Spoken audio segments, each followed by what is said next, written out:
जरा सोचिए, रात के 2:13 हो रहे हैं, बाहर मूसलाधार बारिश हो रही है, शहर के बाहर एक बहुत पुराना सा रेडियो स्टूडियो है और अंदर की जो पुरानी ट्यूबलाइट्स है ना वो हल्की हल्की फ्लिकर कर रही हैं। माहौल एकदम किसी पुरानी क्लासिक सस्पेंस फिल्म जैसा लग रहा है। बिल्कुल। और उस रात का आखिरी शो लगभग खत्म होने वाला है। जो रेडियो जॉकी है वो थकान से एकदम चूर है और बस अपना हेडफोन उतारने ही वाला है। सब कुछ शांत है, सिर्फ बारिश की बूंदों की आवाज आ रही है। हम्म। और ऐसे सन्नाटे में ही तो सबसे बड़ी घटनाएं होती हैं। एग्जैक्टली। तभी अचानक से उस शांत स्टूडियो में एक अजीब सी हलचल होती है। ब्रॉडकास्टिंग कंसोल पर एक पुरानी डेड फ्रीक्वेंसी अपने आप एक्टिव हो जाती है। ओहो, मतलब बिना किसी के कुछ किए। हाँ, पहले तो सिर्फ वो तीखा सा अजीब सा स्टैटिक शोर सुनाई देता है, बिल्कुल वैसा ही शोर जो पुराने जमाने के ट्रांजिस्टर रेडियो में स्टेशन ट्यून करते वक्त आता था ना। हाँ हाँ, वो जो गड़गड़ाहट वाली आवाज होती है। कोई भी इसे सुनकर सीधा उस रेडियो स्टूडियो के अंदर पहुंच जाएगा।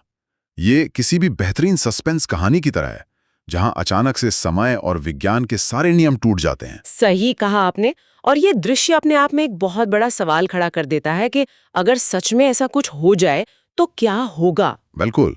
और आज हम इसी दिलचस्प कहानी की गहराइयों में उतरने वाले हैं।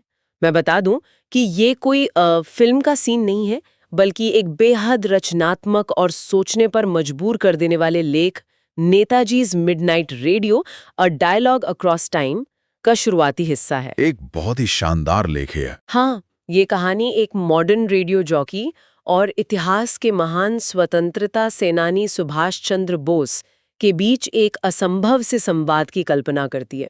पर यहाँ सबसे जरूरी बात यह है कि हम इस कहानी को सिर्फ एक फैंटेसी या साइंस फिक्शन की तरह डिकोड नहीं करने वाले हैं। बिल्कुल नहीं। असल में इस कहानी की जो असली ताकत है ना, वो इसका टाइम ट्रैवल वाला हिस्सा है ही नहीं। इसकी असली ताकत वो आईना है जो ये आज के आधुनिक डिजिटल भारत को दिखाता है। एकदम सही बात है। जरा सोचिए, एक ऐसा इंसान जिसने आजादी के लिए अपना सब कुछ दांव पर लगा दिया था, जिसने उस दौर का भारत देखा था जब बुनियादी आजादी तक मैसर नहीं थी। अगर वो अचानक से इस 2020 के दशक के हाईटेक भारत में आ जाए, तो उसकी प्रतिक्रिया क्या होगी? हाँ, मतलब उनका नजरिया बिल्कुल अलग होगा। बिल्कुल। ये कहानी उसी मनोवैज्ञानिक और ऐतिहासिक दृष्टिकोण को टटोलती है। ये हमें ये देखने पर मजबूर करती है कि हमारी आज की तरक्की, हमारी टेक्नोलॉजी और हमारी मानसिक स्थिति एक ऐसे महानायक की नज़र में कैसी दिखेगी जिसका विजन सिर्फ और सिर्फ राष्ट्र निर्माण पर टिका था। तो इसी विजन से बात शुरू करते हैं। कहानी में जब रेडियो जॉकी उस आवाज से यानी नेताजी से ये पूछता है कि आज के भारत में आपको सबसे पहली चीज क्या नोटिस हो रही है, तो इसका जवाब बहुत ही चौंकाने वाला आता है। हाँ, और वो जवाब कोई तकनीकी चीज नहीं है। एग्जैक्टली वो जवाब कोई इमारत, कोई स्पेस मिशन या कोई नया गैजेट नहीं है। उनका सिर्फ एक शब्द का अवलोकन है, गति, स्पीड। स्पीड। उनका कहना है कि आज के दौर में सब कुछ बहुत तेज हो गया है। लोग सड़कों पर चल नहीं रहे, वे भाग रहे हैं। एक अजीब सी हड़बड़ी है हर जगह। गति का यह अवलोकन इस कहानी का सबसे गहरा दार्शनिक बिंदु है, मैं तो यही कहूंगा। अगर हम 1940 के दशक की जीवन की कल्पना करें तो वो एक बहुत अलग दुनिया थी, है ना? बिल्कुल बिल्कुल। संचार के साधन धीमे थे, एक चिट्ठी को पहुंचने में हफ्तों लग जाते थे, यात्राएं लंबी और थकाऊ होती थी। उस जीवन में एक अलग तरह का ठहराव था, जहां इंसान के पास सोचने और आत्ममंथन करने का समय होता था। हाँ, फुर्सत होती थी लोगों के पास। सही कहा। आज जब कोई भी इंसान एक क्लिक पर दुनिया के किसी भी कोने में संपर्क कर सकता है, चांद और मंगल पर पहुंचने की खबरें देखता है, तो वो गर्व से भर जाता है। कहानी में नेताजी भी भारत के इस तकनीकी और ढांचागत प्रगति को देखकर गर्व महसूस करते हैं। आखिरकार एक मजबूत और आत्मनिर्भर भारत का सपना उनका भी तो था। बिल्कुल था, लेकिन इस गति के साथ उन्होंने जो चेतावनी दी है, वो आज के समाज की सबसे बड़ी नब्ज पकड़ती है। ये हड़बड़ी वाली बात ना मुझे बहुत सोचने पे मजबूर कर रही है। ये कुछ ऐसा है जैसे हम एक एनोलॉजी ले सकते हैं कि हमने अपनी गाड़ी का इंजन तो अपग्रेड करके 300 किलोमीटर प्रति घंटे की रफ्तार वाला बना दिया है। बहुत तेज गाड़ी। हमारी स्पीड, हमारी तकनीक, हमारे पास आने वाली इंफॉर्मेशन, लेकिन उस गाड़ी का स्टीयरिंग व्हील ही पूरी तरह से निकाल दिया है। अरे वाह, क्या एनालॉजी है! बिना स्टीयरिंग की तेज गाड़ी। है ना? ऐसा लगता है जैसे आज का इंसान एक बहुत तेज चलने वाले ट्रेडमिल पे भाग रहा है, पसीना बहुत बह रहा है लेकिन असल में हम कहीं पहुंच नहीं रहे। दिशा का किसी को आता पता नहीं है। ये गति असल में प्रगति है ही नहीं, ये सिर्फ एक भ्रम है। यहाँ सबसे दिलचस्प बात यह है कि अगर हम इस बात को तकनीक की कार्य प्रणाली या मैकेनिज्म से समझें तो तस्वीर और साफ हो जाती है। अच्छा, वो कैसे? देखिए, कहानी में जो बात कही गई है वो तकनीक का विरोध नहीं कर रही है। नेताजी ये नहीं कह रहे कि इंटरनेट या स्मार्टफोन बुरी चीजें हैं। हाँ, वो तो टूल है बस। बिल्कुल। असली मुद्दा यह है कि इंसान और मशीन के बीच के रिश्ते में आखिर मालिक कौन है। शुरुआत में इंसान ने मशीन को अपनी सुविधा के लिए बनाया था, ताकि उसका समय बच सके, ताकि काम जल्दी हो जाए। लेकिन आज जो हम डोपामाइन ड्रिवन फीडबैक लूप्स देखते हैं, जहां एक छोटी सी नोटिफिकेशन की आवाज, मतलब वो एक टिंग की आवाज, इंसान को अपना काम छोड़कर फोन देखने पर मजबूर कर देती है, वो क्या है? वो तो एक तरह की गुलामी हो गई। एग्जैक्टली। वो मशीन का इंसान पर नियंत्रण है।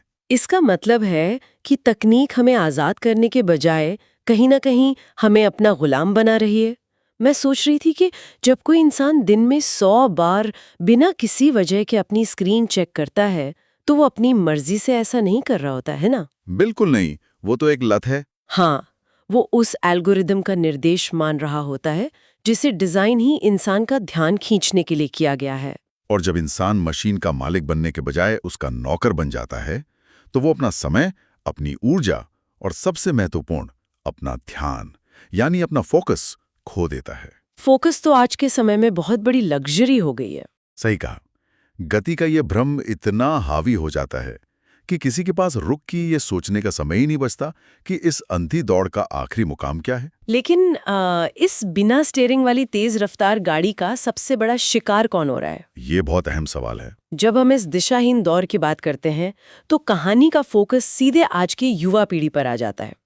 और यहाँ इस लेख का एक बहुत ही तीखा अवलोकन है।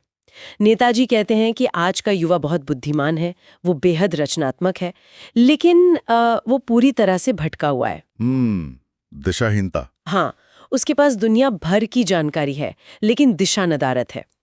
1940 के मुकाबले आज के युवा के पास जानकारी का जो अंबार है, क्या वही उसकी उलझन का कारण बन रहा है? ये आज के इंफॉर्मेशन एज का सबसे बड़ा विरोधाभास है। इंसान के पूरे इतिहास में कभी भी ज्ञान तक इतनी आसान पहुंच नहीं रही जितनी आज है ना? हाँ, सब कुछ एक क्लिक की दूरी पर है। लेकिन हमें इंफॉर्मेशन यानी जानकारी और नॉलेज यानी ज्ञान के बीच के बुनियादी अंतर को समझना होगा। जानकारी सिर्फ डेटा है। जैसे कोई फैक्ट या न्यूज। हाँ, ये सिर्फ तथ्य है कि दुनिया में क्या हो रहा है, लेकिन ज्ञान उस जानकारी को समझने, उसका विश्लेषण करने और उससे सही निर्णय लेने की क्षमता है। आज समस्या जानकारी की कमी नहीं है, बल्कि इंफॉर्मेशन ओवरलोड है। ओवरलोड मतलब दिमाग थक जाता है। एग्जैक्टली।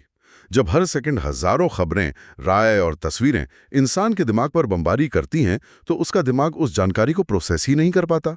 और यही चीज एक बहुत गहरी दिशाहीनता पैदा करती है, जिसका जिक्र इस कहानी में किया गया है। चलिए इसको थोड़ा विस्तार से समझते हैं। इसी इंफॉर्मेशन ओवरलोड का सबसे बड़ा डिस्ट्रीब्यूटर आज सोशल मीडिया है। कोई शक नहीं इसमें। जब रेडियो जॉकी इस बारे में सवाल करता है तो कहानी में नेताजी इसे सीधा एक खतरनाक हथियार करार देते हैं। हथियार, ये बहुत भारी शब्द है। हाँ, उनका कहना है कि ये एक ऐसा हथियार है जो एक देश को बना भी सकता है और उसे टुकड़ों में तोड़ भी सकता है।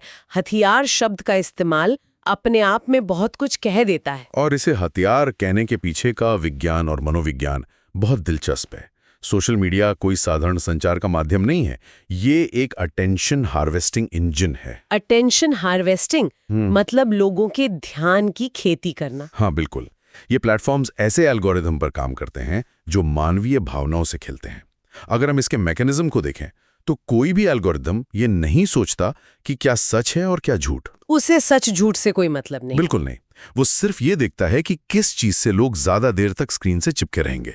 और इंसानी मनोविज्ञान ऐसा है कि वो शांतिपूर्ण संवाद से ज्यादा गुस्से, विवाद और नफरत पर प्रतिक्रिया देता है। अच्छा, तो इसी वजह से ये प्लेटफॉर्म्स जानबूझकर ऐसी चीजों को बढ़ावा देते हैं जो लोगों को भड़काती हैं, क्योंकि उससे उनका बिजनेस मॉडल चलता है। बिल्कुल सही पकड़ा आपने। इसीलिए कहानी में इसे एक दोधारी तलवार कहा गया है। अगर इसका सही इस्तेमाल हो, जैसे क्राउडसोर्सिंग करके किसी की जान बचाना या समाज में किसी अच्छे विचार को रातों रात लाखों लोगों तक पहुंचाना, तो ये राष्ट्र निर्माण का काम करता है। हाँ, तब तो ये वरदान है। लेकिन जब यही एल्गोरिदम लोगों को उनके अपने इको चेम्बर्स में कैद कर देता है, जहां उन्हें सिर्फ वही सुनाई देता है जो वे सुनना चाहते हैं। तो ये समाज में जबरदस्त विभाजन और ध्रुवीकरण पैदा करता है। लोग बस अपनी ही बात को सच मानने लगते हैं। हाँ, ये झूठी खबरों को सच की तरह पेश करके समाज को तोड़ सकता है। इसीलिए हथियार चलाने वाले की नीयत बहुत मायने रखती है। जब नियत और इस खतरनाक एल्गोरिदम का सामना एक युवा करता है तो वो एक अनजाने दबाव का शिकार हो जाता है। कहानी का अगला हिस्सा इस दबाव को बहुत ही मार्मिक तरीके से छूता है। हाँ, वो विद्यार्थियों वाला हिस्सा। जी, रेडियो जॉकी बताता है कि आज के विद्यार्थी बहुत डरे हुए हैं। उन पर करियर का बेतहाशा दबाव है, गला काट प्रतियोगिता है। उन्हें लगता है कि पूरा का पूरा सिस्टम, ये पूरी व्यवस्था ही उनके खिलाफ डिजाइन की गई है। एक निराशा की भावना है। हाँ, और इस पर नेताजी का जवाब आता है कि दुनिया की सबसे खतरनाक चीज कोई बाहरी दुश्मन या कोई सिस्टम नहीं है, बल्कि अंदर से हार मान लेना है। बहुत ही गहरी बात है ये। पर एक मिनट रुकिए, मुझे यहाँ ना एक बात थोड़ी खटक रही है। हाँ, बताइए। क्या हम वाकई आज के एक आम छात्र के एग्जाम स्ट्रेस या उसके करियर की एंग्जाइटी की तुलना 1940 के दशक की उन भयानक जेलों, गोलियों की आवाजों और शारीरिक यातनाओं से कर सकते हैं? मतलब जो आजादी की लड़ाई लड़ रहे थे, उनकी जान हर पल खतरे में थी। क्या इन दोनों पीढ़ियों के संघर्ष को एक ही तराजू में तौलना सही है? ये तुलना मुझे थोड़ी बेमेल लग रही है। आपका ये सवाल बहुत ही जायज है और सतह पर देखने पर ये तुलना अजीब लग भी सकती है।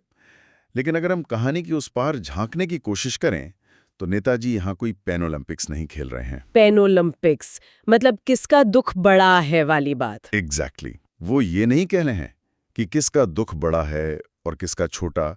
वे शारीरिक यातना की बात ही नहीं कर रहे हैं। उनका संदेश उस मनोवैज्ञानिक हार के बारे में है जो हर युग में समान होती है। अच्छा, मनोवैज्ञानिक हार। हाँ, जब हम सिस्टम की बात करते हैं तो कोई भी व्यवस्था कभी पूरी तरह से परफेक्ट या न्यायपूर्ण नहीं होती। 1940 के दशक में आज़ादी के दीवानों के सामने ब्रिटिश साम्राज्य का एक ऐसा सिस्टम था जो अपराजेय लगता था, जिसे हराना नामुमकिन सा मालूम होता था। हाँ, वो तो एक बहुत बड़ी ताकत थी। और आज के युवाओं के सामने एक ऐसा आर्थिक और शैक्षणिक सिस्टम है जो उन्हें कई बार उतना ही क्रूर और अपराजेय लगता है। मतलब बात दुश्मन के आकार की नहीं है, बल्कि उस दुश्मन के सामने खड़े होने वाले इंसान के अंदरूनी जज्बे की है। सटीक तौर पर ये कहानी तुलना नहीं कर रही है, बल्कि एक समाधान दे रही है।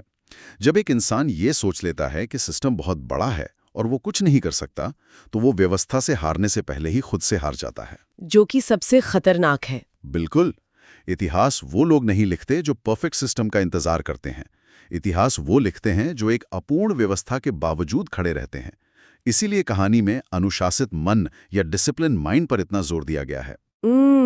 Disciplined mind. हाँ, एक अनुशासित मन वो होता है जो बाहरी शोर, कंपटीशन और फेल होने के डर से अपनी आंतरिक दिशा नहीं खोता।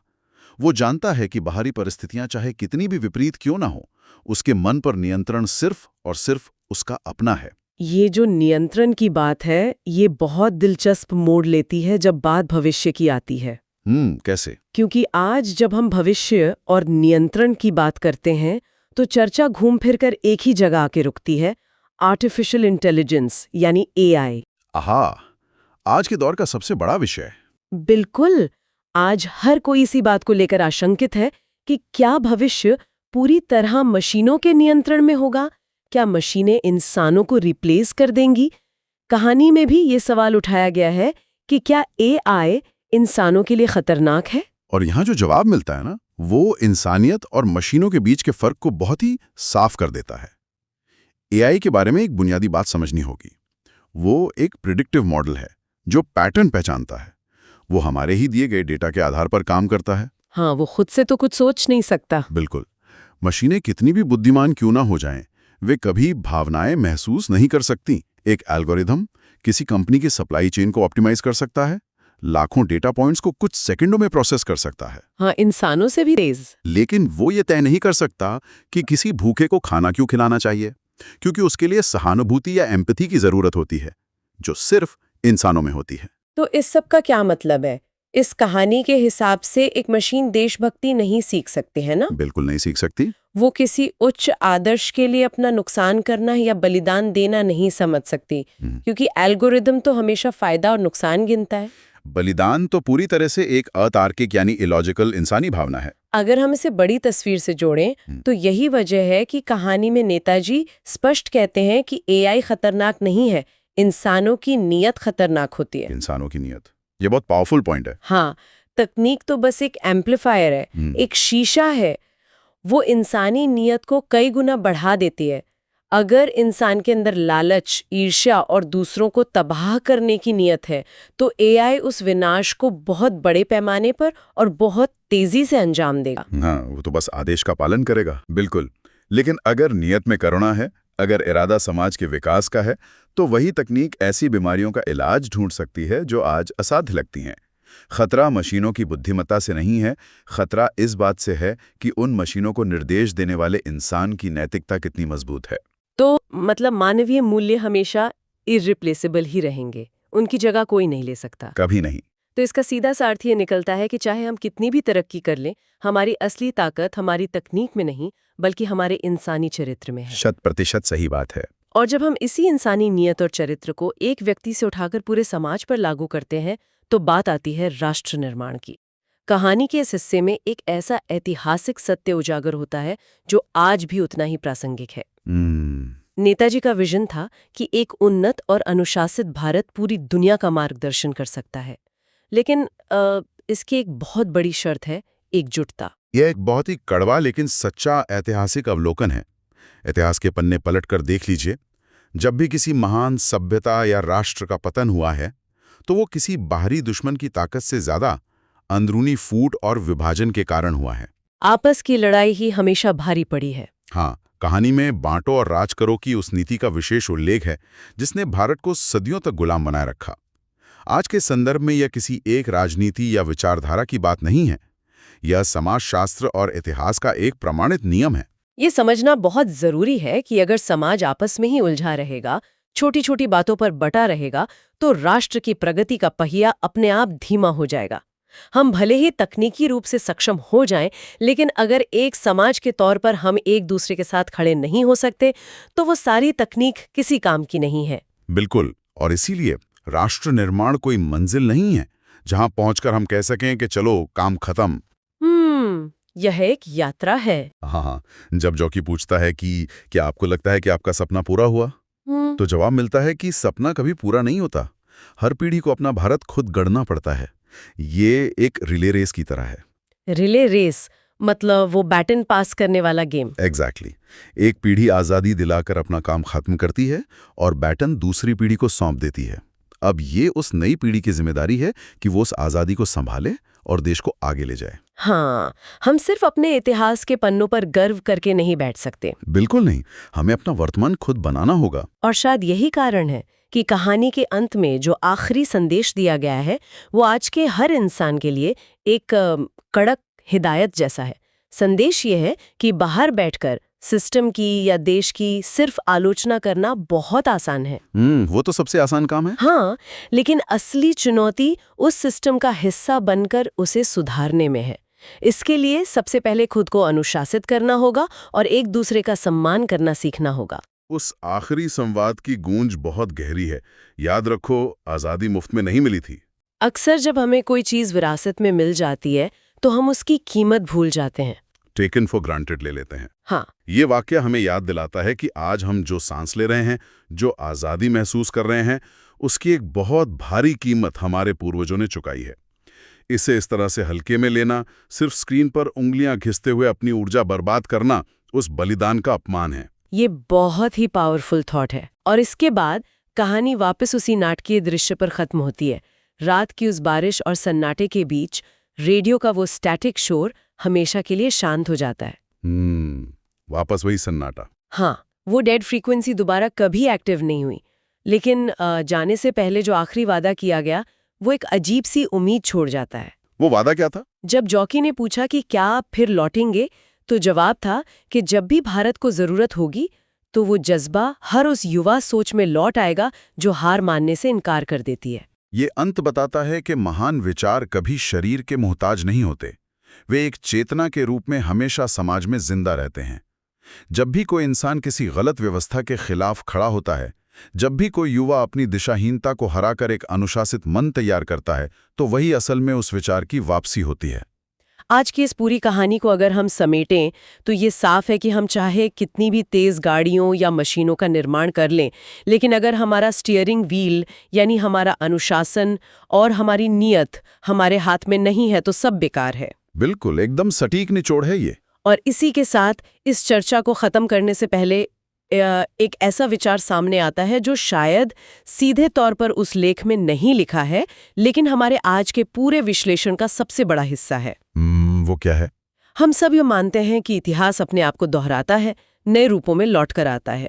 अगर ऐसा है तो सोचने वाली बात यह है कि शायद आज का ये नया स्वतंत्रता संग्राम किसी बाहरी साम्राज्य या किसी दूसरे देश के खिलाफ है ही नहीं। अरे वाह, मतलब लड़ाई का मैदान ही बदल गया है। हाँ, शायद ये लड़ाई हमारी अपनी उन स्क्रीन्स के खिलाफ है जो हमें गुलाम बना रही हैं।